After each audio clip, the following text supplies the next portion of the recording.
Hey everybody, Ryan here. Alright, so lots of games for today. Well, not the most games we've ever seen in one day, but still there's about 6 or 7 games. So let's get into the games. Make sure to hit that subscribe button if you haven't already. It's down at the bottom of this video. Just look for that red square with the sideways triangle in it. That is your subscribe button. Hit that button if you haven't already, and I will keep going with these videos, especially this one. Let's get going with the games from February 22nd, 2021. Alright, first game of the day was between Buffalo and the New York Islanders. And the Islanders won this game 3-2. The scoring began 3:56 into the 17:15 into the first period. Curtis Lazar for Buffalo scored his fourth from Henry Jokiharju and Casey Middlestat.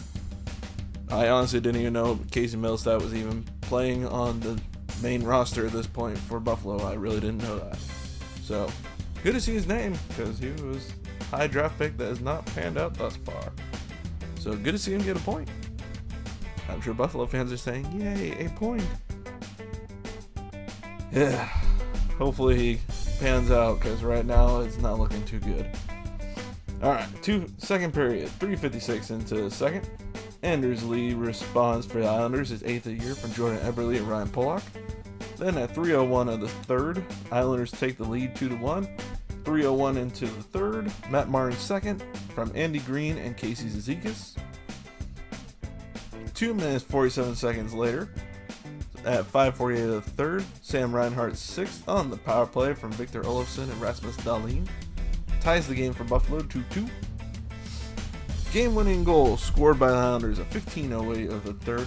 Sean Gabriel Pageau's seventh on the power play from Oliver Wahlstrom and Nick Leddy. That's your final. Alright, shots on goal were 35-23 in favor of Buffalo. Just realized how much bigger that Islander symbol is for some reason. Sorry about that. Face-offs were won by the Islanders 54-46. Power play 1 for 3 for Buffalo, 1 for 2 for the Islanders. Penalty minutes 6 for the Islanders, 4 for Buffalo. Hits 21-14 in favor of the Islanders.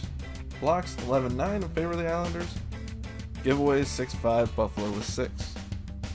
Ullmark for Buffalo had the loss, 20 saves, 870 save percentage. And Semyon Varlamov, 33 saves in the win for the Islanders with 943 save percentage. That's it really for this game. It was fairly normal game. Nothing super crazy happened in this game. But Buffalo outshot the Islanders. They just could not beat Varlamov enough. I mean, Varlamov, they did beat him, but just couldn't get that one that mattered most. And Buffalo continues to slide, unfortunately. On to our next game, a North Division matchup between Calgary and Toronto. Ooh. Top team in the entire NHL, Toronto loses 3-0 to Calgary. Scoring began 3:55 in the first. Sam Bennett's third from Rasmus Dahlin and Sean Monahan, who was a game time decision, but obviously he played. So good. Hopefully that means that he's healthy and is not anything that he aggravated and could possibly be out further, because we don't want him to be out, because he is an effective player for Calgary, and that could be kind of devastating for a team that's really struggling to find its way so far this year. This win is a good step in the right direction, though. 9:28 into the second, Matthew Tkachuk's 6 on the power play from Mark Giordano and Johnny Gaudreau. Then 3:26 in the third, Sean Monahan scores a goal, his third of the year, on the power play from Matthew Tkachuk and Rasmus Andersson. Andersson 2 assists in this game. Monahan goal and assist, Tkachuk goal and assist, and there's all your multi-point guys. Alright, shots on goal. Toronto outshot Calgary 34-33. Calgary definitely won the face-off 61-39. Calgary was 2 for 5 on the power play. Toronto 0 for 7. Obviously, Calgary was on it tonight, because Toronto does not usually do that bad on the power play. Penalty minutes were 14-10 in favor, well, not in favor, but Calgary had 14. Hits were 24-15. Calgary obviously out-hit them. blocks, 16-6 in favor of Calgary. Giveaways, 16-9. Toronto with 16 giveaways. I can't imagine why they lost. But they also got bad news. Jake Muzzin is out for a bit. Joe Thornton's out injured right now. Simmons is still hurt. Who else was hurt? Oh, Zach Hyman missed this game with injury. So the injury bug seems to be moving its way into Toronto's locker room, unfortunately. Oh, and also Frederik Andersen's injured. And for Calgary, Jakob Markstrom's injured. Both did not play today. So David Rittich is your winning goalie for Calgary. 34 save shutout. And Michael Hutchinson, 30 saves, 909 save percentage for the loss. Not a bad game for Hutchinson, just Toronto obviously could not beat Rittich tonight. Alright, on to Dallas versus Florida. Florida won this one 3-1, extending Dallas's pain. They have been on a really bad slide of late. I know they didn't play for like a week, but before then it was not better than this either. Scoring began 4:29 of the first. Blake Como's first of the year from Jason Robertson. Wait, is it Como's first? Doesn't seem right. Huh.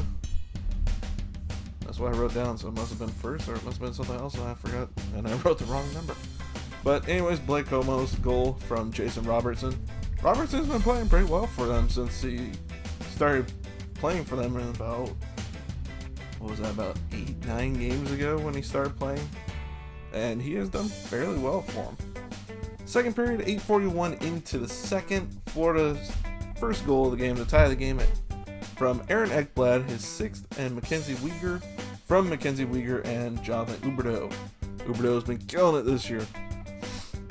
And then at 16:17 of the second, this one kind of caught me off guard because I had just switched to this game to start watching a bit of it. And John Klingberg and Patrick Hornquist were fighting when I turned on. I was like, the heck is happening here? Those aren't your two usual fighters. It actually was a pretty spirited bout. I mean, at one point, about halfway through it, Klingberg realized, I don't fight. Why am I fighting? And he just stopped punching at that point. He just kind of put his head down and just let it roll finish at that point. And then Hornquist at the end of it just kind of pushed off and just skated away before referees even truly got in the middle of it. It was kind of funny to watch. I'll post the link. Make sure to check it out in the description. It was funny. Make sure to watch it. It actually was a decently good fight. 18 minutes to the second. Keith Yandel's third of the year, unassisted. I still think they may change that one. I think that another player on Florida touched that puck before it went in, but as of this recording, they had not changed it. Third period, 19:32 in. Alexander Barkov's seventh of the year empty net goal seals the deal, and another loss for Dallas. I wrote that backwards. The shots on goal are backwards here. Please ignore that. Florida had 52 shots. Dallas had 25. That was a bit of a dyslexic moment for me right there. I wrote those in reverse. I am sorry about that. Not making light of dyslexia. I do have some issues with it. So, sorry if I mess up numbers every once in a while.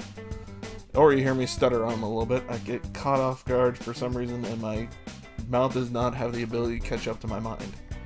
So, sorry about that ahead of time. I wrote that in reverse. Yeah, Dallas, at the end of the second period, the shots were like 40-14, I think it was. Florida with 40, obviously. It was ridiculous how much they dominated. They had 29 shots in the second period, Florida did. So, it was complete dominance by Florida in this game. Other than maybe like the first 5 minutes of the game. But face-offs, they dominated too, 56-44. Power play was not good for either one. One power play for Dallas, they did not score. 0 for 3 for Florida. Penalty minutes, 11 for Dallas, 7 for Florida. Hits were 32-24. Dallas won that category.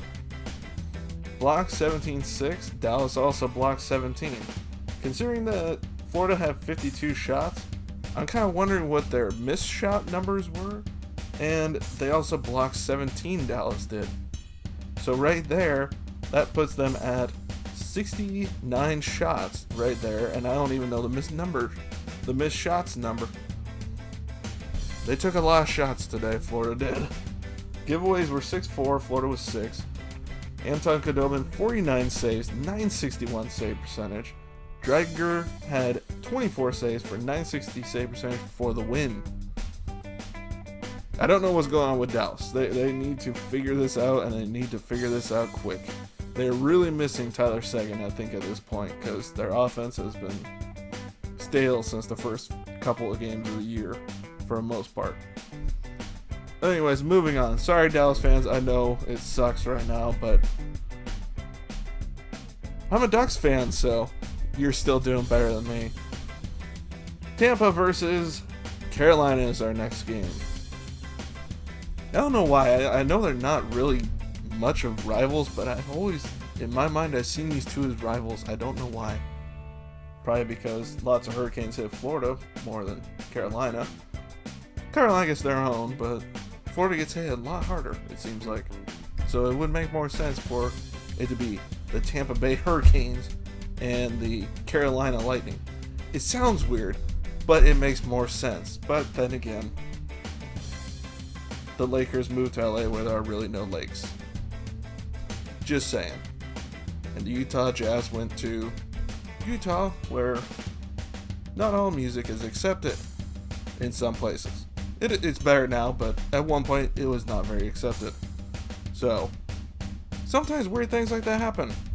There's never been Raiders in Oakland, but there was a football team with that name. So, there you go. Weird things like that happen that don't make sense, but they happen. Anyways, both teams have a cup. Actually, two of them for Tampa Bay, and one for Carolina. But Carolina, I believe, were they first? No, Tampa won first. But anyways, I don't know why. I've always viewed these two as rivals. I don't know why. I don't think they really are, but I don't know. I just have. Moving on, off of my tangent there. 13:27 into the first. Jesper Foss gets his first as a Carolina Hurricane from Martin Necas and Jake Bean. Then at 2:26 of the second period, Steven Stamkos responds, 9th of the year. The patented Steven Stamkos. That's actually a power play goal. I don't know why I forgot to write power play goal on that. But power play goal, it was your standard Steven Stamkos slap shot power play goal. If you've never seen one, look it up. There's lots of them. That one was from Victor Hedman and Andre Palat. 7:12 into the second, Victor Hedman scores his fourth from Mikhail Sergachev and Steven Stamkos. 19:15 of the second, Jesper Foss ties the game again. His second of the year, second of the game. Power play goal from Brett Pesce and Dougie Hamilton. Third period, Andre Palat at 8:04 of the third scores his seventh from Jan Ruta and Braden Point. That would end up being your game-winning goal. 19:20, Alex Killorn adds a empty net goal, his third of the year from Eric Chernak. That's your game. Now, Tampa moved up in the standings. They were fourth in this division. I don't know. Carolina was second and Florida was first. So Florida is obviously still in first because they won today. But this is the other stats for this game. Shots on goal, 36-32 in favor of Carolina. Faceoffs, 56-44 in favor of Carolina. Power play, 1 for 4 for Tampa, 1 for 3 for Carolina. Penalty minutes, 8 for Carolina, 6 for Tampa. Hits, 29-22. Tampa won that category. Blocks, 15 each. Giveaways, 28. Carolina with 20. That is a bad giveaway number for Carolina. Very not good. They need to fix that one. James Reimer had another great game for Carolina. 28 saves, 903 save percentage. Yes, he got the loss. His first of the year, I believe that is. But he still looked dang good in this game. Vasilevsky for Tampa. 34 saves, 944 save percentage.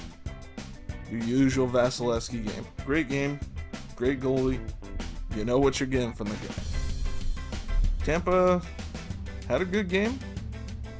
So did Carolina. It was a good, fun game to watch. So, looking forward to our next game. Moving on now. LA versus St. Louis. LA was in the playoff picture, actually. and they continue to be with a 3-0 shutout of what was the top team in this division at the beginning of the night. And LA beat them 3-0. LA is starting to get better. They're doing the reverse of what other teams at the bottom of this division are doing currently. They will not be named till you see their game later. LA scored the first goal at 17:30 of the first. Gabriel Velarde's 5th of the year on the power play from Jeff Carter and Carl Grundstrom. 18:54 of the second, Dustin Brown's 9th unassisted. Then 18:57 of the third, empty net, Dustin Brown's 10th unassisted. So, Dustin Brown 2 goals in this game. He's having a good year so far, Dustin Brown is. Considering how meh he's been the last few, it's good to see him doing better and not playing dirty for once. That's also nice to see. Shots on goal were even, 31 each. St. Louis destroyed LA in the faceoff dot, 60-40. Power plays 1 for 2 for LA, 0 for 1 for St. Louis. Penalty minutes 4-2, 4 for St. Louis. Hits 39-20 in favor of St. Louis. St. Louis was definitely laying the body tonight that LA was not responding as much to. Blocks 11-10 in favor of St. Louis. Giveaways do not look good for either team. 20-11. Ideally, you want that to be 0. In reality, you want it to be 5 or less, really. Definitely less than 5, but 5 is a bit more acceptable than 11 or 20. So, not great, but St. Louis did not make LA pay for their 20 giveaways. Because Jonathan Quick made 31 saves for a shutout. Binnington 28 saves, 933 save percentage for a loss. Another great game for Binnington. No run support today. Actually, they usually give him run support. Today they didn't. Alright, on to a rematch of the Lake Tahoe game that was delayed. Vegas versus Colorado. Vegas won this matchup 3-0. 2 straight 3-0 games. Second period, 2:53 in. Alex Tuck 6 from the power play from William Karlsson. Alex P. Every time I see Petrangelo's name now, all I can think of is, what's his name? Shoot, Brian Burke's calling him Peter Angelo. No, Bruce Boudreau. I'm sorry, Bruce Boudreau calling him Peter Angelo. Maybe that's how you actually say his name, but everybody's always said Petrangelo, so I go with Petrangelo. But that's all I see when I see his name now, I'm sorry. 6:14 into the second, Alex Tuck 7th, second of the game, from Mark Stone. 11:06, Jonathan Marchessault, his 6th of the year from William Karlsson, Nicholas Haig. Karlsson with 2 assists, Tuck with 2 goals. There's your multi-point guys. And the shots on goal, Colorado outshot Vegas 34-28. Face-offs, Colorado won that category too, 56-44. Vegas 1 for 3 on the power play. Colorado 0 for 1. 8 penalty minutes for Colorado, 4 for Vegas. 14 hits for Vegas, 12 for Colorado. Blocks 17-11 in favor of Vegas. In giveaways, 9-3, Colorado with 9. Marc-Andre Fleury, great game for him, 34 saves for the shutout. And Grubauer, 25 saves, 893 save percentage, not terrible. Didn't face as much action as Fleury did, but he still had a decently good game. It sucks to be a Ducks fan right now, it really does. Oh, this game got really sad really quick at one point. Ducks versus Arizona. Trevor Zegras played his first game as a Duck tonight, since his call-up yesterday.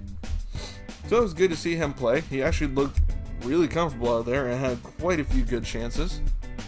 He was on the ice for one of these goals that Anaheim scored. So he started the game +1 because he was on the ice at 3:09 of the first when Jakob Silfverberg steals the puck from... Oh, who did he steal it from Arizona? I forget who he stole it from. But he stole it from... Oh, no, it was from Johan Larsson.